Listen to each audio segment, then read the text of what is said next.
Alors, les NBT vont-ils mettre aux oubliettes les OGM? C'est la question que l'on va poser à Marc-Richard Mollard. Bonjour. Bonjour. Alors, vous êtes délégué permanent donc d'initiative biotechnologie verte, IBV, en fait avec ces trois lettres. Alors, il faut que vous nous expliquiez ce que sont les NBT et puis ensuite, est-ce que ça va mettre aux oubliettes les OGM? Peut-être d'abord rappeler ce qu'est un OGM. C'est une plante transgénique donc, dont le génome a été modifié par l'ajout d'un gène provenant d'une espèce différente, en général des bactéries.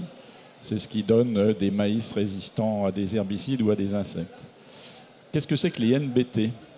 Ce sont des nouvelles techniques qu'on peut appliquer à l'amélioration des plantes. Elles sont nombreuses, et je vais vous en parler d'une seule, qui s'appelle la technique CRISPR-Cas9. Un mot très barbare, mais qui a quand même fait la une de pas mal de presse à la fin 2015, en particulier parce que son auteur, Emmanuel Charpentier, est sans doute nobelisable avec sa collègue américaine pour une telle invention. Alors quel est l'intérêt de cette invention et d'où elle vient? Elle vient de la compréhension des mécanismes de défense des bactéries contre des virus.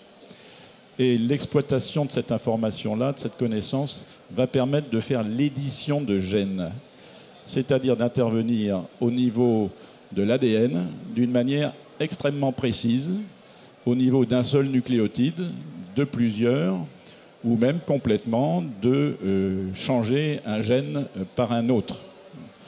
Donc, selon qu'on va ajouter ou modifier un gène, on sera dans la catégorie OGM, mais si on se contente d'éditer un tout petit nombre de nucléotides, à ce moment-là, on ne sera pas des OGM. Est-ce que ces technologies ont du potentiel?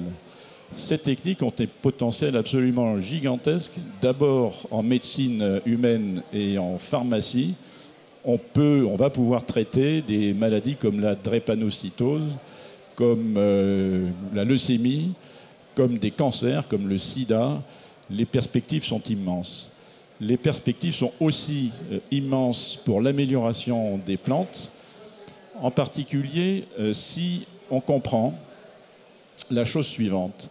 C'est que dans l'histoire, les plantes que nous cultivons aujourd'hui sont des plantes domestiques. Ce ne sont pas des plantes sauvages. Ce sont des plantes qui ont été choisies par l'homme et puis améliorées progressivement au fur et à mesure des mutations qui se produisaient. Et puis depuis 40-50 ans, les techniques d'amélioration des plantes ont rapidement évolué avec l'effet des connaissances scientifiques. Et alors on a fait des plantes qui font plus de rendement, mais qui parfois ont perdu en route quelques caractères d'intérêt, des caractères de rusticité, comme la résistance aux ennemis des cultures, comme la résistance à la sécheresse, des aspects qui aujourd'hui prennent plus d'importance si on veut aller vers la transition agroécologique.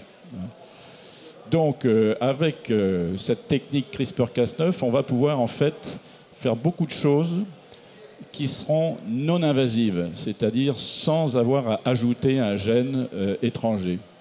On peut éteindre un gène qui serait gênant, on peut allumer un gène qui a été éteint, et de cette façon-là, on va pouvoir récupérer tous ces gènes d'intérêt qui ont été éteints par le process d'amélioration. Donc voilà une technique très prometteuse, parce que ces gènes qui ont été éteints, ils n'ont pas été perdus, ils sont toujours dans l'espèce, hein, bien entendu. Donc voilà un outil qui est extrêmement prometteur. Nous espérons que rapidement son statut juridique sera clarifié, hein, et que les entreprises semencières pourront l'utiliser pour aider l'agriculture à répondre aux défis gigantesques qui sont devant elle au XXIe siècle, de la population, de bien nourrir ces gens et de réduire l'impact sur l'environnement dans un contexte d'incertitude climatique croissant. Marc-Richard Mollard, merci beaucoup et puis merci à vous.